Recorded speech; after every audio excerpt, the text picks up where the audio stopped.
স্বাগত জানাচ্ছি টিভিএন 24 এর নিয়মিত আয়োজন দ্য ভিউজ অনুষ্ঠানে আপনাদের সাথে রয়েছে আমি তাহিয়া রুবাইয়া তপলা এবং বরাবরের মতোই দুটো বিষয় নিয়ে আমরা আজ আলোচনা করব। অনুষ্ঠানের প্রথম অংশে আমাদের আলোচনায় থাকছে বিনা পরীক্ষায় প্রবীণরা সিটিজেনশিপ পাবেন কিভাবে, এছাড়াও ট্রাভেল থেকে শুরু করে ইমিগ্রেশন সংক্রান্ত নানাবিধ বিষয় আমাদের আলোচনায় উঠে আসবে। গুরুত্ব পাবে অ্যাসাইলাম থেকে শুরু করে ডকুমেন্টেশন এবং যারা লন্ডনে যেতে চান কিংবা ইউকেতে যেতে চান সেই ক্ষেত্রে অনেকগুলো নতুন আপডেট রয়েছে, সেই আপডেট থেকে শুরু করে যাবতীয় বিষয়। এবং অনুষ্ঠানের দ্বিতীয় অংশে আমাদের আলোচনায় থাকছে সিডিপ্যাপ থেকে লেক্সা হোম কেয়ার সেবা কিভাবে নেবেন। দুটো বিষয় নিয়ে কথা বলবো। দুটো অংশে দুজন বিশেষজ্ঞ অতিথি আমার সঙ্গে যুক্ত থাকবেন স্টুডিওতে। দর্শক আপনারাও চাইলে যুক্ত হতে পারেন। টেলিভিশনের স্ক্রিনে ফোন নাম্বার দেখতে পাচ্ছেন, চাইলে টেলিফোন করতে পারেন। TVN 24 Facebook page live streaming হচ্ছে, আপনাদের জন্য উন্মুক্ত রয়েছে। যে কোনো মতামত আপনি টিভিএন নিউজ নেটওয়ার্ককে জানাতে পারেন। এছাড়া আজকের যে আলোচনার বিষয়বস্তু সেই সংক্রান্ত যদি আপনার কোনো প্রশ্ন থাকে সেই প্রশ্নটিও আপনি করতে পারেন। আপনার প্রশ্নের উত্তর দেবেন আমার সাথে স্টুডিওতে উপস্থিত বিশেষজ্ঞ অতিথি। আমরা আলোচনা শুরু করব। প্রথমেই যে বিষয়টির কথা বলছিলাম যে ট্রাভেল থেকে শুরু করে ইমিগ্রেশন সংক্রান্ত যদি কোনো প্রশ্ন থাকে সেই প্রশ্ন করতে পারেন। সেই বিষয়ে আলোচনার জন্য আমার সঙ্গে এই মুহূর্তে যিনি স্টুডিওতে উপস্থিত রয়েছেন তিনি আমাদের কমিউনিটিতে বাংলা ট্রাভেলসের চেয়ারম্যান এবং সিইও হিসেবে পরিচিত বেলায়েত হোসেন বেলাল, এবং তার আরো একটি পরিচয় কিন্তু রয়েছে, তিনি একজন প্যারালিগাল, অর্থাৎ তিনি আপনাদেরকে আইনি পরামর্শ দিতে সক্ষম। তাই আপনারা কিন্তু চাইলেই আমাদের সঙ্গে যোগাযোগ করতে পারেন। বেলায়েত হোসেন বেলাল, আপনাকে স্বাগত আমাদের আজকের আয়োজনে। ধন্যবাদ অপলাপা, আপনাকে ধন্যবাদ টিভিএন কে। জি, আলোচনার তো অনেকগুলো বিষয়বস্তুর কথা দর্শকদেরকে বলছিলাম, একদম নতুন আপডেট দিয়ে শুরু করি যে আমেরিকান পাসপোর্ট থাকলেও ইউকে যাওয়ার জন্য ভিসার কথা বলা হচ্ছে, কি আপডেট দিবেন? ধন্যবাদ আপনাকে। আগে আমরা সবাই জানতাম যদি আমাদের ইউএস পাসপোর্ট হয় তাহলে ইউকে গেলে ভিসা লাগবে না। অ্যাকচুয়ালি অনারেবল ছিল, ভিসা না, জাস্ট আপনি যাবেন, ওরা স্ট্যাম্প করবে, ওরা চেক করবেন, স্ট্যাম্পও করতো না, জাস্ট পাসপোর্ট দেখবে, ওরা কম্পিউটার সিস্টেম এন্ট্রি করবে, ডান। বাট নভেম্বরের 27 থেকে ইউকে গভর্নমেন্টের ফাইনাল ডিসিশন শুরু ছিল। ইটিএ যাকে বলে ইলেকট্রনিক, আপনাকে যেটা আগে নিতে হবে ইলেকট্রনিক অথরাইজেশন অ্যাটলিস্ট আপনার ট্রাভেলিং এর 15 থেকে 20 দিন আগে। আচ্ছা, সো যদি আমরা কেউ এমন অপ্রস্তুত, হয়তো আমরা জানি না, বিকজ অফ এটা যুগ যুগ দিক চলে আসছিল, উইদাউট ভিসা আমরা চলে যেতাম, বাট এখন আর না। সো যদি ইউএস পাসপোর্ট হয়, আমি আবারও রিপিট করি, যাদের ইউএস পাসপোর্ট হয়, যাদের মাথায় আমাদের ছিল যে অনারেবল, এখন অনারেবলের পরিবর্তে সেটা আপনাকে ভিসা সিস্টেম ওরা চলে আসে। সো আপনাকে 2 to 3 উইকস আগে অবশ্যই প্রসেস করতে হবে, এবং আপনি যখন এই কনফার্মেশন নাম্বার নিয়ে যাবেন পাসপোর্ট দেওয়ার পরে ওরা প্রিন্ট করে আপনাকে ভিসা দিবে, জাস্ট আপনাকে আগে প্রসেসটা করে যেতে হবে। ধন্যবাদ। জি, অসংখ্য ধন্যবাদ। আমাদের আলোচনার আরেকটি বিষয় ছিল, আমরা ইমিগ্রেশন নিয়ে কথা বলতে চাচ্ছিলাম, বিশেষ করে এখন ইমিগ্রেশনে সব থেকে যে বিষয়টা বেশি আলোচনায় রয়েছে যে ট্রাম্প প্রশাসন আসার পরে আনডকুমেন্টেড যারা রয়েছেন তাদের ক্ষেত্রে আসলে কি হবে। আনডকুমেন্টেড কারা, আসলে কি দেখছেন আপনি ভবিষ্যৎ? ধন্যবাদ আপনাকে। আনডকুমেন্টেড হচ্ছে আমি, আপনি, আমরা যারা কোথাও কোনো ফাইল করি নাই, এই দেশের নথিভুক্ত না, সেটা আমি কোনো কেসেই না। যদি আমি রেগুলার ফ্যামিলি ভিসা এসে থাকি, অথবা ইমিগ্রান্ট হিসেবে এসে থাকি, অথবা পলিটিক্যাল করে থাকি, অথবা স্টুডেন্ট ভিসায় থাকি, এনি ওয়ে আমি এদেশে আসছি এবং আসার পরে এদেশের গভর্নমেন্টের কাছে আমার ফাইল তৈরি করা, নথিভুক্ত আমার কিছু আছে, দিস ইজ আপনার ডকুমেন্ট অলরেডি গভর্নমেন্টের কাছে, দিস ইজ হচ্ছে ডকুমেন্টেড। আমি, আপনি, আমরা কেউ টুরিস্ট ভিসায় আসি, কোনোদিনই আমি কোনো অ্যাপ্লাই করি নাই, আনডকুমেন্টেড। ওর আমরা বর্ডার ক্রস করে সামহাও কোনোভাবে আসি এই দেশে, বর্ডার ইভেন ধরাও দেই নাই, একদম চলে আসি, সেটাও আনডকুমেন্টেড।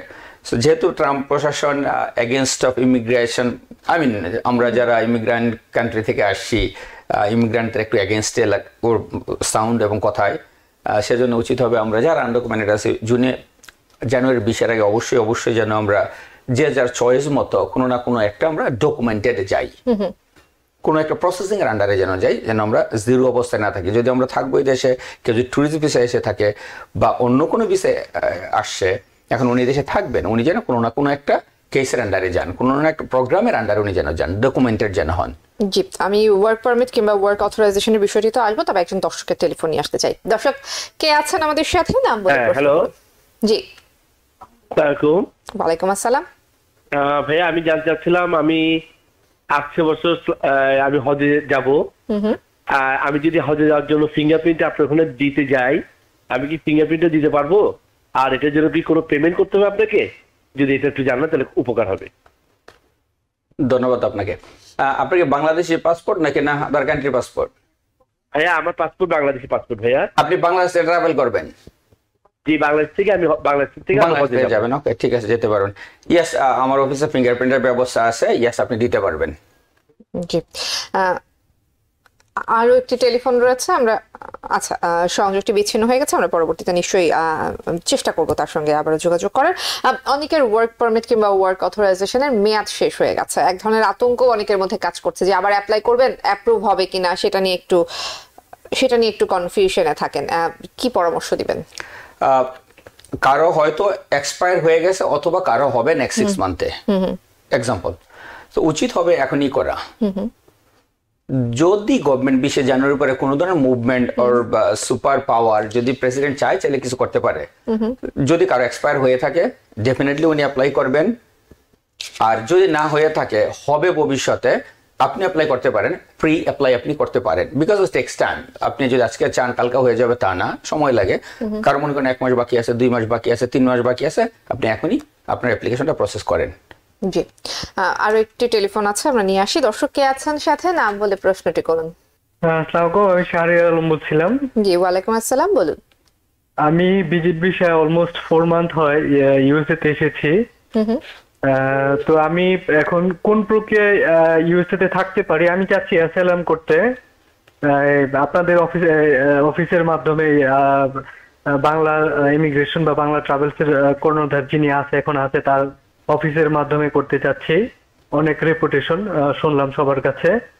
এটা একটা। আর আমি অ্যাসাইলাম করার কতদিন পরে সোশ্যাল বা ওয়ার্ক পারমিট, যেটা সবাই বলে আসতেছে, সবার কাছে শুনতেছি যে এই দেশে কাজ করতে গেলে ওয়ার্ক পারমিট সোশ্যাল লাগে, তো এটা কতদিন পরে পেতে পারি? জি, ধন্যবাদ। ওনার প্রশ্ন ছিল উনি অ্যাসাইলাম করতে চায়। উনি অ্যাসাইলাম করতে চায়, 4 মাস হয়ে গেছে। উনি 4 মাস হচ্ছে এই দেশে আছে, উনি অ্যাসাইলাম। ওকে, সো ওনার আরো প্রশ্ন ছিল আইদার অ্যাসাইলাম অথবা অন্য কিছু। উনি আসলে এই দেশে স্টে করতে চাচ্ছেন এবং অ্যাসাইলামের পরামর্শটাকেই উনি একটু বেশি গুরুত্ব দিচ্ছেন। ওকে, যদি উনি অ্যাসাইলাম করতে চায় হয়তো উনি অ্যাসাইলাম করতে পারে ডেফিনেটলি। অর মেরিট কেসে যদি কেউ যেতে চায়, ওনারা হয়তো সেকেন্ডারি অপশনে জানতে চাচ্ছিল।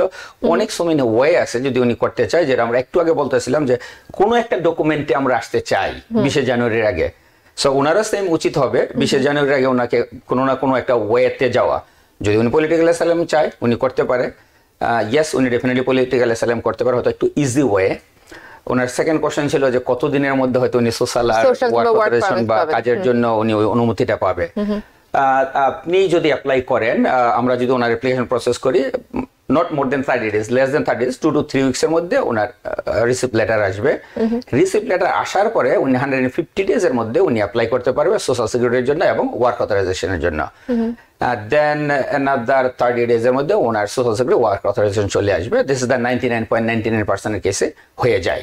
সো আপনি অ্যাপ্লাই করবেন, অ্যাপ্লাই করার পরেই আপনার ওরা রিসিপ্ট লেটার দিবে। রিসিপ্ট লেটার পরে আপনার উইদিন 150 days আপনি আবার অ্যাপ্লাই করতে পারতেছেন সোশ্যাল অ্যান্ড ওয়ার্ক অথরাইজেশনের জন্য। তারপর ফিঙ্গারপ্রিন্ট আসবে অটোমেটিকলি আপনার ঘরে। আপনার যদি ওনার ট্যুরিস্ট ভিসা থাকে, যদি উনি ট্যুরিস্ট ভিসা এসে থাকে, আরও একটা ভালো আছে, যদি কেউ ট্যুরিস্ট ভিসা লিগাল এন্ট্রিতে করে থাকে এই দেশে, ওনাদের কিন্তু ইউএসএ অনেক সময় ইন্টারভিউ হয় না।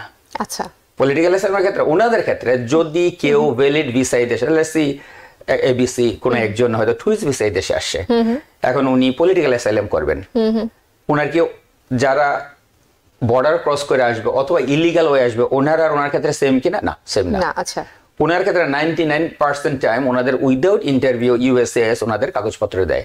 ওনাকে যে লয়ারে নিতে হবে ফাইনাল হিয়ারিং এ, ওনার চয়েস। উনি চাইলে ফাইনাল, যদি উনি টুরিস্ট ভিসা এসে থাকে, উনি হয়তো এরকম ওনার কথা ছিল, যদি উনি টুরিস্ট ভিসা হয়ে থাকে উনি নিজে নিজে ওনার বাকি কাজগুলি চাইলে প্রসেস করতে পারবে কোর্ট হিয়ারিং। 99% কেসে ওনার কোর্ট হিয়ারিং হবে না। আচ্ছা, সো অটোমেটিকলি ইউএসএ ডিসাইড নিবে ওনার ব্যাকগ্রাউন্ডে, ওনার কাগজপত্র, ওনার ডকুমেন্টে।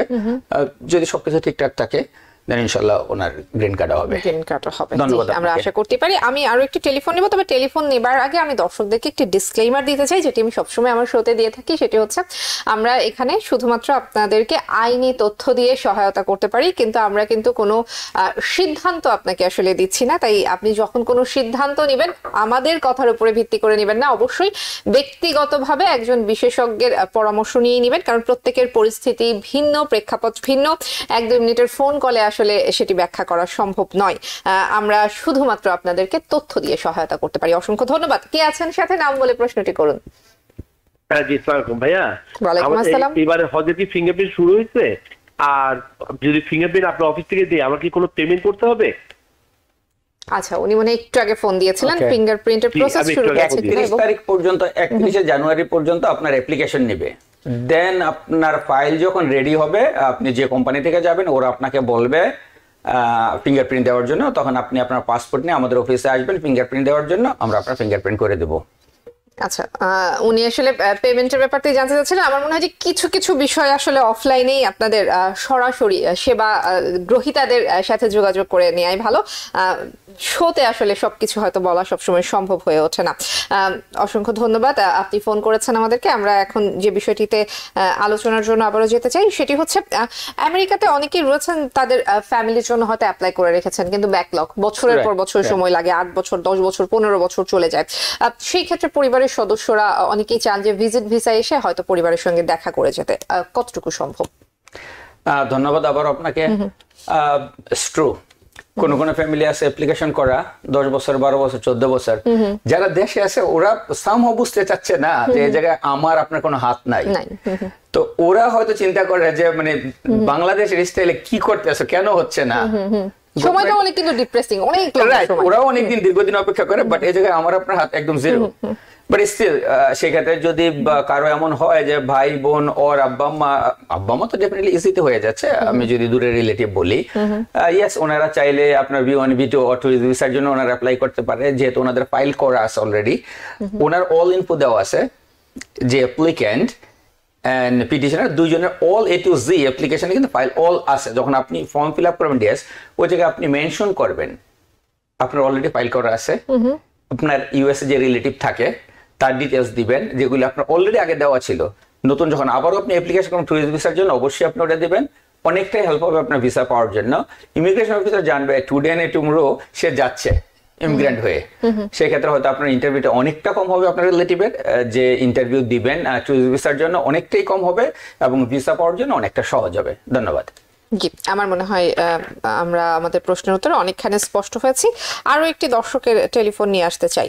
দর্শক কে আছেন সাথে, নাম বলে প্রশ্নটি করুন। জি আপু, আমি জুবাইর বলতেছিলাম নিউ ইয়র্ক থেকে। জি জি, আমার একটা প্রশ্ন ছিল যে আমরা যে এসএলএম যারা করে, মানে এসএলএম পাওয়ার পর যে সোশ্যাল ওয়ার্ক পারমিট পাওয়ার পর কি নিউ ইয়র্কে কাজ করতে হবে নাকি অন্য কোনো স্টেটে গিয়ে কাজ করলে কোনো সমস্যা হবে? জি, ধন্যবাদ আপনাকে। আপনাকে সোশ্যাল এন্ড ওয়ার্ক অথরিটি দিচ্ছে ইউএস এর জন্য, কোন স্টেটের জন্য না। তো চয়েস আপনার, আপনি নিউ ইয়র্কে যাবেন, আপনি নিউ জার্সি, ক্যালিফোর্নিয়া, ফ্লোরিডা কোথায় যাবেন, চয়েস আপনার। সেম ক্ষেত্রে এটার সাথে আরো একটা ভালো, যে জুবাইর ভাই প্রশ্ন করলেন, ওনার প্রশ্নের অ্যান্সার পরেই আরো একটা জিনিস থাকে। অনেকে আমাদের অফিসে আসে জিজ্ঞাসা করে যে ভাই আমার ভাই বাংলাদেশ থেকে স্টুডেন্ট ভিসায় আসবেন, ওনার ক্যালিফোর্নিয়ার কোনো এক ইউনিভার্সিটিতে আসতেছে, উনি কি নিউ ইয়র্কে আসতে পারবে কি না। তো ওই জিনিসটা আমি আপনাকে ক্লিয়ার করি, যদি কেউ স্টুডেন্ট ভিসায় বাংলাদেশ থেকে এনি স্টেটের ইউনিভার্সিটি বা কলেজের জন্য আসতে পারে, উনি যে কোনো পয়েন্টেই নামতে পারে। আমাদের বাংলাদেশে যারা আছে, আমাদের মাথায় ধারণা যে ভাই আমি তো ক্যালিফোর্নিয়া ইউনিভার্সিটিতে বা কলেজে যাচ্ছি, আমি কেন নিউ ইয়র্কে ল্যান্ড করবো না। ইমিগ্রেশন সেজন্য কোনো দরবাদা কোনো নিয়ম নাই। আচ্ছা, আপনি যে কোনো জায়গা থেকে যে কোনো জায়গায় যেতে পারেন। হয়তো আপনার কোশ্চেন করে না, যদি হয়তো কোশ্চেন আপনাকে করে যে তুমি তো ওই জায়গায় যাচ্ছ, এই জায়গায় আসছো কেন। ওনার যদি একটা ফরওয়ার্ডিং টিকেট থাকে, অথবা আমার জায়গায় রিলেটিভ আছে, আমার ক্লাস আরো 7 দিন পরে, আমি 7 দিন পরে যাব, আপনাকে ইউএসএ এন্ট্রি করার ভ্যালিড ভিসা আছে, আপনি 50 স্টেটে কোন স্টেট দিয়ে আপনি এন্ট্রি করবেন এটা নিতান্তই পার্সোনাল আপনার। এটা ইমিগ্রেশন অফিসার আপনাকে কোনোদিনই বলবে না যে ভাই আপনার ভিসা ক্যালিফোর্নিয়ার কোন এক ইউনিভার্সিটি আপনি কেন নিউ ইয়র্কে আসেন, অথবা কেন নিউ জার্সিতে আসেন, অথবা কেন আপনি ফিলাডেলফিয়া ল্যান্ড করেন, অথবা ওয়াশিংটন ডিসিতে কেন না। ইমিগ্রেশন অফিসার সেটা আপনাকে বদার করবে না। সো চয়েস আপনার, আপনি যে কোনো 50 স্টেটে আপনি ল্যান্ড করতে পারবেন বাংলাদেশে আসার ক্ষেত্রে। জি, আরো একটি টেলিফোন নিয়ে আসতে চাই। দর্শক কে আছেন সাথে, নাম বলে প্রশ্নটি করুন। হ্যালো, আসসালামু আলাইকুম। ওয়ালাইকুম আমার নাম আসসালাম। হচ্ছে রোকসানা লায়লা, আমি ক্যালিফোর্নিয়া থেকে বলছি। জি। আমার একটা কোশ্চেন হচ্ছে, আমি গত 1 বছর আগে এখানে এসেছি এবং অ্যাজাইলাম ক্লেম করেছি, এবং আমি ওয়ার্ক পারমিট আর ইয়েও পেয়েছি, কি সোশ্যালও পেয়েছি। কিন্তু আমরা যখন এসেছি তখন আসলে আওয়ামী লীগ ক্ষমতায় ছিল, আমরা বিএনপি ছিলাম বলে আমরা এইটার এগেনস্টে করছি। এখন তো দেশে ভালো অবস্থা আছে, আর আমরা B1 B2 ভিসাতে আসছি। এখন আমাদের কি হবে? এবং আরেকটা জিনিস হলো যে এই লাইভেই শুনলাম যে যারা B1 B2 তে আসে, লিগেলি আসে, তাদের জন্য ইয়ে করতে হয় না, কোনো কোর্ট হিয়ারিং হয় না, বা আমরা কি করতে পারি? বা আজকে যে আইনজীবী, তার নাম আর ফোন নাম্বারটা চাচ্ছিলাম আমি। আমি 3-4টা কোশ্চেন করছি কিন্তু। জি জি, অসংখ্য ধন্যবাদ রোকসানা আপনাকে। সো আপনার প্রথম, দ্বিতীয় এবং তৃতীয় ধাপ আপনার ডান। ওকে, সেকেন্ড আপনার কোশ্চেন ছিল যে আমি ভ্যালিড ভিসায় আসি আপনার ইন্টারভিউ ক্ষেত্রে। আমরা বলছিলাম যারা বর্ডার ক্রস করে অথবা ইলিগাল ভিসায় ঢুকবে তাদের ডেফিনেটলি ইন্টারভিউ হবেই হবে। আপনার ক্ষেত্রে বলছিলাম যে ইন্টারভিউ হওয়ার চান্স কম, ওরা আপনাকে ইউএসসিএস ডিসিশন আপনাকে দিবে, পাঠাবে বাই মেলে, হয়তো হবে বাট চান্স খুব কম। ওরা বাই মেলে অটোমেটিকলি আপনার ডিসিশন দিবে। এটা আপনার প্রথম এটা হচ্ছে অ্যাসাইলাম অ্যাপ্রুভমেন্ট। ওনার তো অটোমেটিক্যালি অ্যাপ্রুভ হয়ে গেছে, স্টেজ ওনার ডান। হ্যাঁ, অ্যাপ্রুভ হয়ে গেছে। আপনার কোশ্চেন ছিল যেহেতু আমি যখন আওয়ামী লীগ ক্ষমতায় ছিল সেই হিসেবে আমার ফাইল করা ছিল, এখন আওয়ামী লীগ ক্ষমতায় নাই, সেজন্য কি ইমপ্যাক্ট পড়বে? আপনার ফাইল অনেক আগের যেহেতু করা, দেশ থেকে তার সবাই চলে যায় না, যারা আওয়ামী লীগ করে ওরা স্টিল দেশে এক্সিস্ট আছে। আপনার ফাইল যেটা এক্সিস্ট ছিল ওটা কন্টিনিউ থাকবে, আপনি আর চেঞ্জ করবেন না, যা ছিল আপনার সেটাই থাকবে। আর উনি বিএনপির কর্মী হিসেবে অ্যাপ্লাই করেছেন, যে বিএনপি কর্মী হিসেবে উনি নির্যাতিত। বিএনপি তো এখন বাংলাদেশের ক্ষমতায় আসেনি। না, ক্ষমতা আসুক আর না আসুক ওটা নিয়ে না। আপনি লেটস সে এবিসিডি সামবডি, আপনি কারো দ্বারা আক্রান্ত, সে যে পার্টিতে ছিল যার এগেইনস্টে আপনার করা, সে কিন্তু বাংলাদেশ ছাড়ে নাই। তো আপনি কিন্তু চেয়ে পার্সনকে নিয়ে আপনার অ্যাটাক বেশি ছিল। যে পার্টি হয়ে এবিসিডি আবুল বাবুল কেউ একজন আপনাকে অ্যাটাক করছে ওর হোয়াটএভার, যেটা আপনার ক্লেম ছিল, তো সেই বদল ও সেই লোক কিন্তু দেশেই আছে। সো আপনার case still as it is থাকবে, আপনি চেঞ্জ না করাটাই উত্তম হবে। আপনার চেঞ্জ করতে হবে না, এটাতে আপনি কন্টিনিউ করবেন। ধন্যবাদ। জি, অ্যাসাইলাম আবেদন করার পর যে ডিসিশন যে পেন্ডিং থাকে, মানুষজন কিন্তু অনেক দিন অপেক্ষা করেন, বছরের পর বছর অপেক্ষা করেন। একটা খুব কমন প্রশ্ন থাকে যে আমরা আমেরিকার বাইরে যেতে পারবো কিনা, সেই ক্ষেত্রে আসলে কি বলবেন তাদেরকে? ধন্যবাদ। লেটস সি আপনি মাত্র অ্যাপ্লাই করছেন, 1 বছর 2 বছর, আপনার কোনোদিনই কোনো ডেট আসে নাই, সেক্ষেত্রে অবশ্যই না। আপনার 5 বছর 7 বছর 3 বছর 10 বছর হয়ে গেছে, এখনো পর্যন্ত আপনি কোনো ডেট পান নাই, ডেট আসছে, ডেট আবারও ক্যান্সেল, আবারও আপনাকে ডেট দিছে, আবারও ডেট ক্যান্সেল, এরকম অবস্থায় যদি হয় যে একাধিকবার আমার কেস পেন্ডিং এ রাখছে, আমাকে ওরা ইন্টারভিউ ডেট দিচ্ছে, ফাইনাল ইন্টারভিউ আমার হচ্ছে না, একাধিকবার ওরা আমার ডেট ক্যান্সেল করছে, একবার হোক 2বার হোক, মোর দেন 1 অর একবার, তারপর আপনি চাইলে অবশ্যই প্যারোলের জন্য আপনি অ্যাপ্লাই করতে পারেন। প্যারোলের অ্যাপ্লাই আমরাও করি, যদি কেউ চান আমার অফিসে আসতে পারেন প্যারোলে অ্যাপ্লাই করার জন্য। প্যারোলে আপনি দেশের বাইরে যেতে পারবেন, যদি পলিটিক্যাল অ্যাসাইলাম থেকে আপনার হয়ে থাকে তাহলে আপনি আপনার কান্ট্রি, যে দেশ থেকে আপনি আসবেন, আমরা ইন্ডিয়ানদের করি, পাকিস্তানি করি, বাংলাদেশ করি, সেজন্য আমি বলছি যে যে দেশ থেকে আসবেন ওই দেশের এগেনস্টে যদি হয় তাহলে আপনি ওই দেশে যাবেন না, আপনি পার্শ্ববর্তী দেশে যেতে পারেন। জি, অসংখ্য ধন্যবাদ। আমার মনে হয় দর্শক স্পষ্ট হয়েছেন। কে আছেন সাথে, নাম বলে প্রশ্নটি করুন। আসসালামু আলাইকুম, আমার নাম হচ্ছে লায়েত আহমেদ। আমার একটু লম্বা প্রশ্ন, অ্যাটেন্ডেন্সের সাথে সামান্য একটু কথা বলবো, যাতে আমার একটু কোয়েশ্চেন একটু লম্বা আর কি। আমি 2013-তে ব্রাজিল আসলাম, অ্যাসাইলাম কেস করেছি ওখানে। ওইখান থেকে আমি প্রায় 2024-এ আবার আসলাম আমি ওই আমেরিকাতে, ওই বর্ডার হয়ে। তারপরে ওইখানে আমি 10 বছর স্টে করার পরে আমার সবগুলা ডকুমেন্ট ওখানে দিয়েছিল, পাসপোর্টটা ওইখানে আমার দোকানও ছিল, বাট ওখানে অনেক মাফিয়া সমস্যার কারণে আমি ওখানে আর টিকতে পারি নাই। যার কারণে এখানে আইসি বর্ডারে আসার পরে আমি বলছি আমি বাংলাদেশ থেকে এসেছি, বাংলাদেশের পলিটিক্যাল সমস্যা এইগুলা বলছি আর কি। এখন আমার কি করণীয়? আমার আসার হয়েছে 2 মাস, এখন আমি কোনো অ্যাডভোকেটের সাথে দেখা করি নাই। ধন্যবাদ লাইস ভাই আপনাকে। আমরা মোটামুটি সবাই জানি নিউ প্রশাসন যেটা ট্রাম্প প্রশাসন আসবে, আপনার মনের মতো যে জায়গায় আপনার ভালো লাগবে আপনি যে কোনো এক জায়গায় গিয়ে কোনো একটা অ্যাটর্নির কাছে যান বা আপনার মনের মতো কোনো এক জায়গায় যান, আপনি পলিটিক্যাল অ্যাসাইলাম করেন বা অন্য কোনো কেসে যদি আপনি করতে চান যেটা আপনার জন্য সুইটেবল হবে, আপনার অবশ্যই এটা করা উচিত।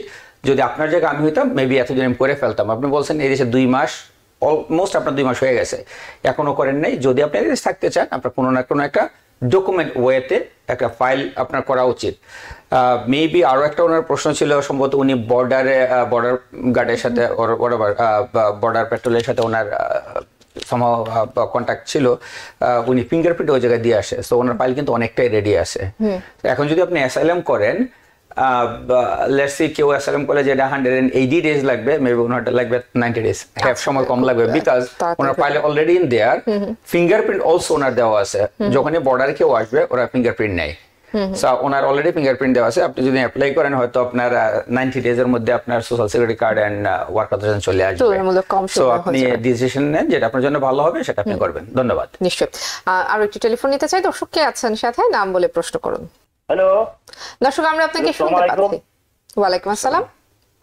আমি টেক্সাস থেকে মুতালাব খান বলছিলাম। জি, আসসালামু আলাইকুম। ওয়ালাইকুম আসসালাম। ওয়ালাইকুম আসসালাম, বলুন দর্শক। আমরা ফ্যামিলি মেম্বার 4 জন, এই সিটিজেনশিপ, আমরা টেক্সাস সিটিজেনশিপ, আমরা সিটিজেনশিপ ইন্টারভিউ দিয়েছি। আমাদের ওথ শিরোমণি অলরেডি মেল 3। আমার ছোট ছেলে গত ডিসেম্বরের 7 তারিখ আমার 18 বছর পুরো হয়েছে, কি করবে? ধন্যবাদ আপনাকে। সো ওনার কোশ্চেন ছিল ওনাদের ফ্যামিলি মেম্বার মেবি 4 জন অর সামথিং, ওনারা সিটিজেন অলরেডি হয়ে গেছে এরকম সামথিং কিছু, বাট একটা বাচ্চা সম্ভবত হয় নাই। ওনার কোশ্চেন উনকি লাইনে আছে? দর্শক আপনি কি না, লাইনটি কেটে গেছে, বলছিলেন যে ফাইন। সো ওনার সম্ভবত একটা বাচ্চা সম্ভবত 18 অলরেডি হয়ে গেছে। সো 18 যদি হয়ে যায় ওনার জন্য আপনারা অ্যাপ্লাই করতে পারেন। আর যদি লেস দেন 18 হইতো তাহলে উনি একদিনে ওনার জন্য সিটিজেনশিপ ওর পাসপোর্টটা করতে পারতো বিফোর 18 আপের কারণে এখন বিষয়টা একটু লেট হবে। আমাদের আসলে বেলায়েত হোসেন আপনার কাছে আরো অনেক কিছু জানার ছিল, কিন্তু দুঃখজনক আজকের মতো সময় শেষ হয়ে গেছে। আপনাকে বিদায় জানাতে হচ্ছে এই অনুষ্ঠানের প্রথম পর্ব থেকে। অসংখ্য ধন্যবাদ, আপনি টিভিএন 24 কে সময় দিয়েছেন। ধন্যবাদ আপনাকে। আর দর্শকদের উদ্দেশ্যে বলতে চাই, যেহেতু ট্রাম্প প্রশাসন জানুয়ারি 20 থেকে আসবে, কারো যদি ইমিগ্রেশন সংক্রান্ত কোনো ধরনের কোনো পরামর্শ ওর কোনো ধরনের যদি হেল্প লাগে আমার অফিসে আসতে পারেন, 100% ফ্রি। পরামর্শ করার জন্য কোনো কিছু আপনার কোনো অ্যাপয়েন্টমেন্ট ওর কোনো কিছু লাগবে না। আপনি মানডে টু ফ্রাইডে আমাদের অফিসে আসতে পারেন বিকালে, আমি হেল্প করে থাকি আপনাদেরকে। আর কেউ যদি হজের রেজিস্ট্রেশন করতে চান, যারা বড় হজে যাবেন, হজের রেজিস্ট্রেশন অ্যাবসলিউটলি ফ্রি। আমি হজের রেজিস্ট্রেশন বলি, যারা ইউএস থেকে যাবেন এরকম রেজিস্ট্রেশন যদি কারো লাগে আসতে পারেন। গ্রিন কার্ড রিনিউয়ালের ব্যাপার যদি থাকে, আব্বা মা ভাই বোনের জন্য অ্যাপ্লাই করবেন এরকম যদি থাকে, ওই কাজগুলো আমরা করি। ইমিগ্রেশন মোটামুটি সব কাজই আমরা করি, সেটা পলিটিক্যাল অ্যাসাইলাম বলেন, গ্রিন কার্ড রিনিউয়াল বলেন, হাজব্যান্ড ওয়াইফ এর জন্য অ্যাপ্লিকেশন বলেন, সব কিছু আমরা অ্যাজ এ প্যারালিগ্যাল হিসেবে করি। যদি কোনো ভাই বোনের হেল্প লাগে চাইলে আমাদের অফিসে আসতে পারেন। ধন্যবাদ, ভালো থাকবেন সবাই। দর্শক, অনুষ্ঠানের প্রথম অংশ থেকে শেষ করার পর নিচ্ছি ছোট্ট একটি বিরতি, ফিরছি কিছুক্ষণের মাঝেই, সঙ্গেই থাকুন। বিরতির পর আবারও স্বাগত জানাচ্ছি। একদম অনুষ্ঠানের শুরুতেই বলেছিলাম দ্বিতীয় অংশে আমাদের আলোচনায় থাকছে হোম কেয়ার, অর্থাৎ হোম কেয়ার সেবার সাথে যারা সংশ্লিষ্ট রয়েছেন, সেবা গ্রহীতা অথবা সেবা দাতা, আর সবার জন্যই আমাদের আলোচনা উন্মুক্ত থাকছে। নানাবিধ বিষয় থাকবে। সিডি প্যাপ থেকে লেক্সা হোম কেয়ার সেবা কিভাবে পাবেন এই বিষয়টি গুরুত্ব পাবে। এই সংক্রান্ত যদি আপনি আরো কোনো প্রশ্ন আমাদেরকে করতে চান কিংবা কোনো মতামত জানাতে চান, টেলিভিশনের স্ক্রিনে ফোন নাম্বার দেখতে পাচ্ছেন, টেলিফোন করতে পারেন। TVN 24 Facebook page live streaming হচ্ছে, সেখানেও যুক্ত হতে পারেন। আপনার প্রশ্নের উত্তর দেওয়ার জন্য আমার সঙ্গে স্টুডিওতে রয়েছেন একজন বিশেষজ্ঞ অতিথি। স্বাগত জানাতে চাই all county home care New ইয়র্কের প্রেসিডেন্ট এবং CEO Mohammad Kader, CIP. Thank you আমাকে ইনভাইট করার জন্য। জি, আমাদের আলোচনার যে বিষয়বস্তু সিডি প্যাপ এবং সিডি প্যাপ থেকে লেক্সা হোম কেয়ার সেবা কিভাবে পাবেন। আমি আলোচনার ভেতরে যাবার আগে শুরুতে একটু দুটো সিস্টেম সম্পর্কে একটু জানবো। ওকে, সিডি প্যাপটা হলো লাইক একজন ব্যক্তি যিনি নিউ ইয়র্কে বসবাস করেন, উনি যদি শারীরিকভাবে 3 মাসের বা 4 মাস ধরে অসুস্থ থাকেন, উনি তার বাসায় একজন হোম তাকে টেক কেয়ার করার জন্য হোম কেয়ারের মাধ্যমে সে একজন কেয়ার গিভার নিতে পারেন। এই কেয়ার গিভারের যে বেতনটা এটা মেডিকেড পে করে থাকে। এখন সিডি প্যাপের আন্ডারে একজন ব্যক্তি তার কেয়ার গিভার নিজে পছন্দ করতে পারেন, যে লাইক আমার ছেলে মেয়ে অথবা আমার ছেলে মেয়ের বন্ধু বান্ধব ওরা অথবা আমার ফ্যামিলি ফ্রেন্ডস এসে আমাকে টেক কেয়ার করবে, আমাকে মেডিকেশন খাইয়ে দিবে, অথবা আমাকে বিছনা থেকে উঠাবে, অথবা আমাকে পার্কে নিয়ে যাবে, আমার শপিং করে দিবে। এই টাইপের যে সেবাগুলি সেটা সে সিডি5 আন্ডারে নিতে পারে। আর লেক্সাটা হলো এই সেম সুবিধাগুলি সে নিতে পারবে, কিন্তু সেটার জন্য আমরা যারা লেক্সার লাইসেন্সধারী এজেন্সি আছি আমরা একজন প্রশিক্ষিত ট্রেন্ড একজন ব্যক্তিকে তার বাসায় পাঠাবো, যাকে ওটাকে কেয়ার গিভার বলে, কিন্তু সেটা হলো ট্রেন্ড কেয়ার গিভার, যাকে বাংলাদেশি লোকেরা মনে করে নার্স। একজন নার্স তার বাসায় যাবে, তাকে ওষুধ খাইয়ে দিবে, একজন ট্রেন্ড, সেটা হলো লেক্সা। অর্থাৎ নিজের ফ্যামিলি মেম্বারকে থেকে নিয়ে সেবা নেওয়ার যে সুযোগ ছিল সেটি আর থাকছে না লেক্সা। না, ব্যাপারটা এরকম না। যদি লেক্সার আন্ডারে কেউ সার্ভিসটা নিতে যায় তখন তার পরিবারের কোনো ব্যক্তি তাকে সাপোর্ট করতে পারবে, পরিবারের ব্যক্তির কাছ থেকে সেবা নেওয়া। কিন্তু সিডিপ্যাপ আন্ডারে যে থাকবে সে তার পরিবারের ব্যক্তি তাকে সাপোর্ট দিতে পারবে। সিডিপ্যাপ থেকে লেক্সাতে যাওয়ার যে বিষয়টা, হোম কেয়ার নেওয়ার যে বিষয়টা, সেটি আসলে কিভাবে সম্ভব? না, সেটি হলো এই মুহূর্তে যে ব্যক্তিটি বা যে কনজিউমার সিডিপ্যাপ সেবাটি নিচ্ছেন সে চাইলে তার পরিবারের যে ব্যক্তি আছেন সে তো ট্রেন্ড না, ট্রেন্ড না হওয়ার কারণে তার অনেক টাইপের এক্সপিরিয়েন্স তৈরি হয়। কি হয় যে সে সঠিক মেডিকেশনটা খাচ্ছেন না, অথবা পরিবারের ব্যক্তি যখন জব করে সে ওইভাবে কেয়ার নিয়ে জব করে না, সে কেয়ারলেস হয়ে কাজটা করে। কিন্তু সে যদি একজন ট্রেন্ড কেয়ার গিভার পেয়ে যায় তখন কিন্তু তার যে যত্নটা দরকার অথবা তার যে সার্ভিসটা দরকার, একজন অসুস্থ মানুষ হিসেবে সে সঠিক সার্ভিসটা পাবে। এটার জন্য তাকে জটিল কোনো কিছুই করতে হয় না, সে সিম্পলি আমাদের এজেন্সির সাথে যোগাযোগ করবে অথবা যে কোনো লেক্সা লাইসেন্স এজেন্সির সাথে যোগাযোগ করবে, আমরা তাকে গাইড করে দেই। আর টপ অফ দিস সে যদি মনে করে সে তার যে এমএলটিসি যে ইন্স্যুরেন্স কোম্পানি থেকে সে সার্ভিসটা নিচ্ছে, ইটস লাইক দ্যাট এনতেম হতে পারে, বিএনএস হতে পারে, সেন্ট্রাল ইট হতে পারে, ওই কোম্পানিকে সে কল করবে, কল করে বলবে যে আমার যে পিএ বর্তমানে আছে, আমার পিএ তো আমাকে টেক কেয়ার করে না, অথবা আমার পিএ ভালো কোনো জব পেয়ে গেছে সে আমাকে টেক কেয়ার করতে চাচ্ছে না, সেক্ষেত্রে আমার একজন পিসিএ লাগবে। তখন এমএলটিসি কোম্পানি তাকে জিজ্ঞেস করবে কোন এজেন্সি থেকে তুমি পিসিটা নিতে চাও, তখন সে হয়তো বললো যে আমি অল কাউন্টি থেকে পিসিটা নিতে চাই। তখন ইন্স্যুরেন্স কোম্পানি আমাদের সাথে যোগাযোগ করবে যে ওই ব্যক্তি বা ওই কনজিউমার ওই রোগীটা একজন পিসিএ লাগবে, তুমি কি দিতে পারবা কিনা, তোমার কাছে ট্রেন্ড কোনো পিসিএ আছে কিনা। যেহেতু আমাদের নিজস্ব ট্রেনিং স্কুল আছে, আমরা প্রত্যেকটা কেয়ার গিভারকে ট্রেনিং দিচ্ছি, ফ্রি ট্রেনিং দিয়ে তাকে একদম সার্টিফাইড কেয়ার গিভার তৈরি করে দিচ্ছে, যেটাকে আমরা পিসিএ বলি, পার্সোনাল কেয়ার অ্যাসিস্ট্যান্ট, অথবা এইচএচএ বলি, হেলথ হোম এড। তখন আমরা ইন্স্যুরেন্সকে কনফার্ম করি, হ্যাঁ লাইক আমার জব ব্যাংকে এই মুহূর্তে অ্যাভেলেবেল পিসিএ আছে, আমি চাইলে তোমার ওই রোগীর বাসায় আমি পিসিটা পাঠাতে পারবো। তখন ইন্স্যুরেন্স কোম্পানি কি করবে, আমাকে অথরাইজেশন পাঠিয়ে দিবে, আমি ওই রোগীর বাসায় পিসিএ পাঠিয়ে দিব। So she is done, is the matter of only one telephone call, only around 2 minutes। জি, লেক্সা থেকে যারা সেবা নিতে আগ্রহী তাদের কি কি ডকুমেন্টেশন প্রয়োজন? না, একজন রোগীর তেমন কোনো ডকুমেন্টেশন লাগে না, কিন্তু যে পিসিই হবে তার কিছু ডকুমেন্টেশন লাগে। কারণ একজন ব্যক্তি যখন পিসিই হতে যায় তখন তাকে একটা ব্যাকগ্রাউন্ড চেক করতে হয়, লাইক সে কখনো অ্যারেস্ট হয়েছিল কিনা, অথবা সে কখনো ড্রাগ নিত কিনা, এই টাইপের আর কি। সো আমরা এটার জন্য তাকে কি করি, ফিঙ্গারপ্রিন্টের ব্যবস্থা করে দেই, যেটা সে নির্দিষ্ট ডিপার্টমেন্ট আছে, ডিপার্টমেন্টে গিয়ে $101 ফি ওটা পে করে সে ফিঙ্গারপ্রিন্ট দিয়ে আসলে তখন ওই ডিপার্টমেন্ট আমাদেরকে হেলথ কমার্স সিস্টেমের মাধ্যমে আমাদেরকে রিপোর্ট পাঠিয়ে দেয় যে হ্যাঁ তার ব্যাকগ্রাউন্ডটা ক্লিন আছে, তুমি তাকে জব দিতে পারো। এভাবে পিসিএ কি আমরা স্ক্রিনিং করে নেই। আর রোগীর বাসায় আমরা আমাদের যে নার্স আছে, রেজিস্টার্ড নার্স, ওই নার্স আমরা পাঠালে নার্স কি করবে, একজন রোগীর বাসায় যাবে, গিয়ে রোগীটাকে অ্যাসেসমেন্ট করবে যে আসলে এই রোগীটার কি কি সার্ভিস দরকার। তখন সে আমাদের যে পিসিএ থাকে, পিসিএ কে নার্স গাইড করে যে তুমি এই রোগীটাকে এই সার্ভিসটা দিতে হবে তোমাকে।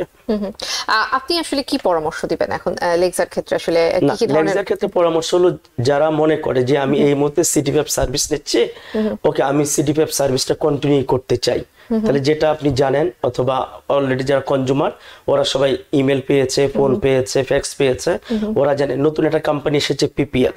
এই পিপিএল হলো সিঙ্গেল ফিজিক্যাল ইন্টারমিডিয়ারি, যারা এই সিডিপ্যাপ সার্ভিসটা সমস্ত কনজিউমারদেরকে দিবে।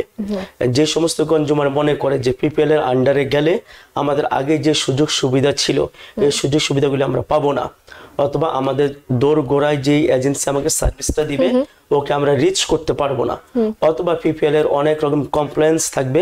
এত কমপ্লেন্স মেনটেন করে, লাইক একজন রোগী সে তো নিজেই অসুস্থ, তাকে যখন আপনি অনেক কমপ্লেন্সের মধ্যে গিয়ে বলবেন সেবা নেওয়ার জন্য, লাইক আপনি একজন ব্যক্তিকে হসপিটালে পাঠালেন, হসপিটাল থেকে মিলিয়নস অফ থিংস দেখালো যে এই নিয়মগুলি পালন করার পরবর্তীতে তুমি এসে আমার হসপিটাল থেকে সেবা নিতে পারবে, সে তো আরো বেশি অসুস্থ হয়ে যাবে। এখন যদি যারা সিডিপিএফ বর্তমান সুবিধা নিচ্ছে ওরা মনে করে যে পিপিএল-এর এত কমপ্লায়েন্স আমরা মেনটেন করতে পারবো না, তার থেকে বরং আমরা লেক্সার আন্ডারে চলে যাই। ইভেন লেক্সার যে এজেন্সিগুলি ওগুলো আমাদের দোরগোড়ায় আছে, আমাদের একই ল্যাঙ্গুয়েজ ওরা কথা বলে। লাইক পিপিএল তো বাংলায় কথা বলবে কিন্তু সে সাপোর্টটা দিতে পারবে না। আমার বাংলা কমিউনিটির একজন ব্যক্তি যে এই মুহূর্তে সিডিপিএফ সার্ভিস নিচ্ছে, ও যখন লেক্সাতে চলে আসবে সে আমার অফিসে এসে আমাদের যে স্টাফ আছে বা আমার সাথে কথা বলে যে কমফোর্টেবলটা ফিল করবে, এটা তো অন্য কোথাও পাবে না সে। তখন আমরা কি করব, তার সিডিপিএফ থেকে তাকে কিভাবে পিসি হতে হবে, কিভাবে লেক্সার আন্ডারে সার্ভিসটা পাওয়া যাবে, কিভাবে তার সন্তান সন্ততি অথবা আত্মীয় স্বজনরা ফ্রি ট্রেনিং পাবে, ওখান থেকে সে একজন সার্টিফাইড পিসি হতে পারবে, সমস্ত কিছু আমরা তাকে জানিয়ে দেব। এবং ইটস ভেরি সিম্পল, এখানে অনেক জটিল কোনো কিছু নাই।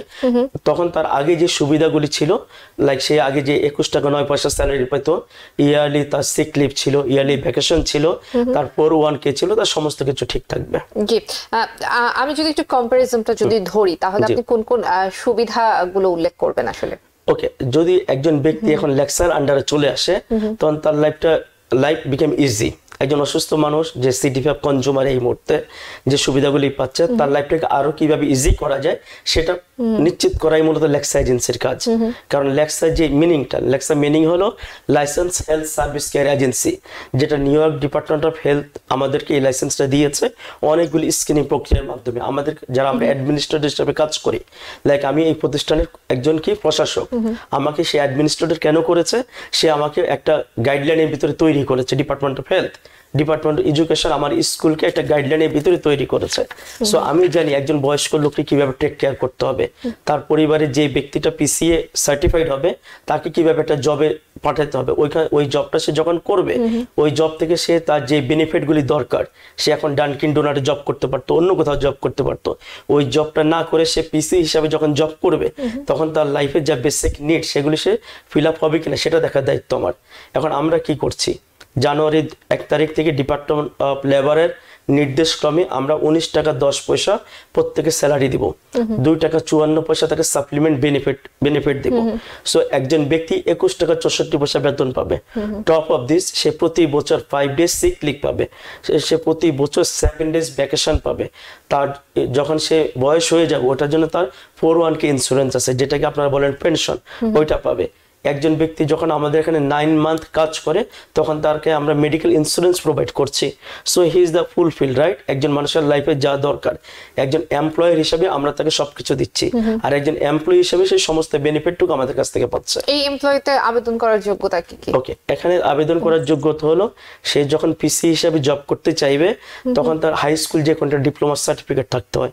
ইটস লাইক দ্যাট যদি বাংলাদেশি লোকজন হয় লাইক সে সেকেন্ডারি কমপ্লিট করা, অথবা যদি আমেরিকান ছেলে মেয়ে হয় তাহলে ওদের জিইডি কমপ্লিট করে এই টাইপের একটা সার্টিফিকেট থাকতে হবে।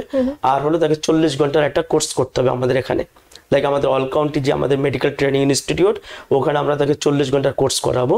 এই 40 ঘন্টা তাকে কিভাবে, পেইড না ফ্রি? না, ইজ দ্য ফ্রি। যারা আমাদের এখানে জব করবে ওদের সবার জন্য ফ্রি। আবার যারা আমাদের এখানে জব করবে না কিন্তু সে আমাদের থেকে সার্টিফিকেট নিয়ে অন্য কোথাও জবের জন্য যাবে, তার জন্য $400। সো সে $400 পে করে আমাদের এখানে কোর্স করতে পারে 40 আওয়ার্সের পর সে একজন সার্টিফাইড পিসি হয়ে গেল, সে নিউ ইয়র্ক স্টেটে যে কোনো জায়গায় জব করতে পারবে। এবং সবচেয়ে মজার ব্যাপার হলো এই সার্টিফিকেটের কোনো নেই যে এটা ইনভ্যালিড হয়ে যাবে, এরকম না।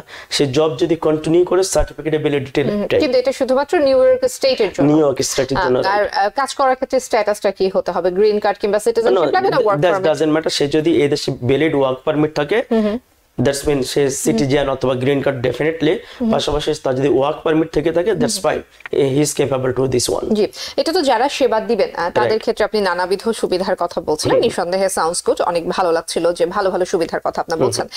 যারা সেবা নিবেন, সেবা গ্রহীতাদের জন্য লেক্সা আসলে বাড়তি কি দিচ্ছে? না, লেক্সার সবচেয়ে বড় সুবিধাটা যেটা, আপনি যদি একজন অসুস্থ মানুষ আপনি হসপিটালে গেলেন, হসপিটালে যাওয়ার পর একজন ব্যক্তি, একটা নার্স আপনাকে, ডাক্তার এসে আপনাকে দেখে চলে যায়, যদি আপনার হাতে প্রপার একজন দক্ষ নার্স থাকে যে আপনাকে মেডিকেশনটা দিচ্ছে, ওষুধটা খাইয়ে দিচ্ছে, অথবা আপনাকে টেক কেয়ার করতেছে, আপনার ড্রেস চেঞ্জ করে দিচ্ছে, শাওয়ার করাইয়ে দিচ্ছে, এটাই তো আপনার প্রয়োজন। যখন পিসিটা একজন রেজিস্টার্ড পিসি হচ্ছে, সার্টিফাইড পিসি হচ্ছে, তখন এই রোগীটা তো সমস্ত সার্ভিসগুলি পাচ্ছে। টপ অফ দিস যে কিছু কিছু ইন্স্যুরেন্স আছে লাইক ইল্ডার প্ল্যান। একজন ব্যক্তি যদি 65 ইয়ার্স ওল্ডার হয় এবং সে যদি ম্যাপ প্রোগ্রামের আন্ডারে হোম কেয়ার সুবিধাটা পায়, তখন একজন রোগী মান্থলি $270 সে বেনিফিট কার্ড পেয়ে থাকে। আচ্ছা, এভাবে বিভিন্ন ইন্স্যুরেন্স, এক এক ইন্স্যুরেন্সে লাইক কেউ যদি সেন্ট্রালাইটে থাকে, কেউ যদি বিএনএসে থাকে, এক একটা ইন্স্যুরেন্সের এক এক রকম ফ্যাসিলিটি। সে দেখা গেল যে উইকলি 40 আওয়ার্সের নার্সিং সুবিধা পাচ্ছে, টপ অফ দিয়ে সে কিছু ক্যাশ সাপ্লিমেন্ট বেনিফিটও পাচ্ছে। আচ্ছা, আমি একদম শেষ পর্যায়ে চলে এসেছি। আপনার কাছ থেকে একটা বিষয় জানবো যে হোম কেয়ার এর সাথে যারা আছে সংশ্লিষ্ট, বিশেষ করে আমাদের কমিউনিটিতে বর্তমান সময়ে আপনি আপনার অভিজ্ঞতা থেকে যদি বলেন যে বাংলাদেশি কমিউনিটিতে কোন কোন সংকটগুলো আসলে বেশি দেখা যাচ্ছে? না, বাংলাদেশ কমিউনিটির থেকে সবচেয়ে বড় ব্যাপার হলো সিডিপিএফ এই মুহূর্তে যে ট্রানজিশন মোমেন্টে আছে, সিডিপিএফ থেকে লোকজন লেক্সাতে মুভ হচ্ছে, অথবা যারা সিডিপিএফ বিজনেসম্যান মূলত যে সমস্ত 600 এজেন্সি সিডিপিএফ সার্ভিসটাকে কমিউনিটির মানুষের কাছে পৌঁছায় দিত, এই বিজনেসম্যানগুলি জবলেস, বিজনেসলেস হয়ে যাচ্ছে, ওরা আউট অফ বিজনেস হয়ে যাচ্ছে। এই মুহূর্তে ওদের জন্য আমার কিছু অ্যাডভাইস আছে যে আপনারা যদি মনে করেন বিজনেসে থাকতে চান, তাহলে আপনারা কিন্তু ভেন্ডর হিসাবে লেক্সা লাইসেন্স এজেন্সির সাথে কাজ করতে পারেন। সো আপনার যদি একটা ভেন্ডর কন্ট্যাক্ট করে নেন যে কোনো একটা লেক্সা লাইসেন্স এজেন্সির সাথে, তাহলে আপনার যে কনজিউমার গুলি আছে এই কনজিউমার গুলিও রক্ষা পেলো, আপনিও বিজনেসে থাকলেন, পাশাপাশি হলো আপনি যাদের জন্য জব ক্রিয়েট করেছেন, আপনার অফিসে যারা এমপ্লয়ি, ওদের লাইফটাও সার্ভাইভ করে গেল। সো ওদের প্রতি আমার অনুরোধ থাকবে আপনারা আমাদের সাথে যোগাযোগ করতে পারেন, যাদের লেক্সা লাইসেন্স আছে, করে আপনারা একটা আন্ডারস্ট্যান্ডিং করে নেন, করে নিজেরাও বিজনেসে থাকেন, আপনাদের এমপ্লয়িদেরকেও সার্ভাইভ করেন, পাশাপাশি আপনাদের কনজিউমারও যাতে হ্যাপি হয় সেই ব্যবস্থা করতে পারেন। জি মোহাম্মদ কাদের, আমরা একদম শেষ পর্যায়ে চলে এসেছি। শেষ মুহূর্তে কোনো পরামর্শ দিতে চান কিনা? না, স্পেশালি পরামর্শ হলো আমাদের যারা দর্শক শ্রোতা আছেন, আপনারা জানেন আমি অনেকদিন ধরে হোম কেয়ার বিজনেসের সাথে জড়িত, স্পেশালি বাংলাভাষী যারা বাংলা কমিউনিটি, ওদের সাথে অনেকদিন ধরেই কাজ করছি। সো আপনারা কেউ বিচলিত হবেন না, আপনারা আমাদের যে অল কাউন্টি হোম কেয়ারের corporate office 15047 hillside avenue, Jamaica, new York 11432, আমাদের কল সেন্টার নাম্বার 7185930932। আপনারা কোনো ব্যাপারে বিচলিত হওয়ার প্রয়োজন নেই, যে কোনো ব্যাপারে আপনারা আমাদের কল সেন্টার 24/7 ওপেন আছে, ফোন করে আপনারা যে কোনো তথ্য জেনে নিতে পারেন। আর আমাদের অফিস প্রত্যেকদিন সকাল 9টা থেকে বিকাল 5টা পর্যন্ত সোম থেকে শনিবার খোলা আছে। আপনারা যে কোনো প্রয়োজন অফিসে চলে আসেন, এসে সরাসরি আমাদের সাথে কথা বলেন।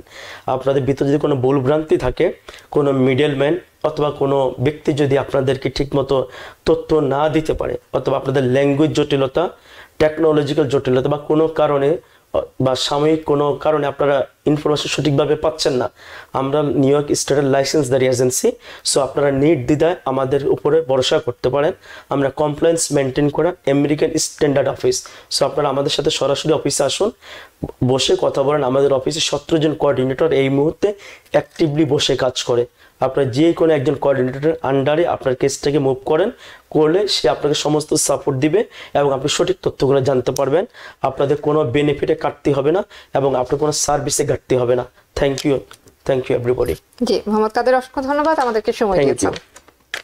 ধন্যবাদ জানাবো দর্শকদেরকে। দ্য ভিউজ অনুষ্ঠানে এই ছিল আজকের মতো। টিভিএন 24 এর সঙ্গেই থাকুন সবসময়। টিভিএন 24 টেলিভিশন দেখতে আজই কল করুন 7187776556। লগ ইন করুন www.totalcablebd.com। নিউ ইয়র্ক থেকে সম্প্রচারিত টিভিএন 24 টেলিভিশন বিশ্বজুড়ে বাঙালির কণ্ঠস্বর।